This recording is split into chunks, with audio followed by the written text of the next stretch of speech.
ఒక మహిళగా ఉన్నానను మా యొక్క ఇది చూసి మమ్మల్ని సస్పెండ్ చేశారో అది నాకైతే అర్థం కావట్లేదు. ఎంతవరకు సమంజసం ఇది? నేను గత చైర్మన్ గా చేసినప్పుడు ఎన్నో అత్యున్నత పదవులు అధిరోహించి పార్టీని ఇప్పుడు వీడే క్రమశిక్షణ రాహిత్యమైన చర్యలు చేస్తున్నారు అంటున్నారు. సో ఎటువంటి చర్యలు నేను చేశానో నాకు అర్థం కావడం లేదు.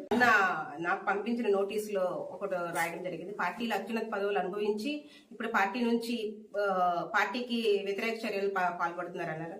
సో పార్టీలో ఒకే ఒక పదవి నాకు ఇచ్చారండి. సో అదే చైర్మన్ పదవి, సంతోషం. సో అది కూడా ఏ రాజకీయ ఉద్దేశంతో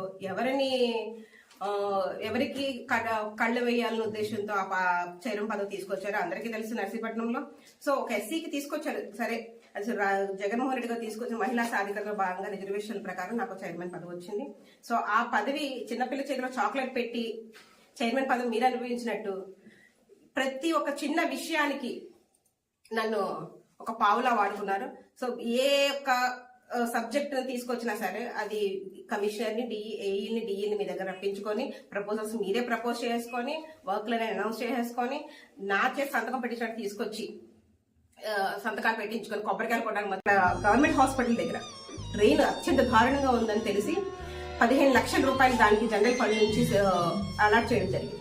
సో దానికి నా వైసీపీ కౌన్సిలర్ చేతే మా వైసీపీ చేతే నా మీద దండయాత్ర చేయించారు కౌన్సిల్ మీటింగ్ లోనే. నాకు ఎంత అవమానం చేశారో ఆ విషయమై మీ దగ్గరకు వస్తే మా అన్నా చెల్లెలు ఇద్దరి కళ్ళంటి నీళ్లుగా మీరు వెనక్కి పంపించారు.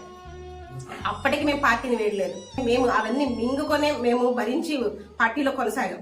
అదేవిధంగా 2 సంవత్సరాలు కంప్లీట్ అయిన తర్వాత మీరు కూడా మమ్మల్ని పిలవకుండా ఎవరో వాడు ఇద్దరు ముగ్గురు చేత మేము పార్టీకి రాజీనామా చేయాలని, చెయ్యకపోతే మమ్మల్ని పర్సనల్ గాను ప్రొఫెషనల్ గాను ఇబ్బంది పెట్టి బలవంతంగా నా చేత రాజీనామా చేయించారు.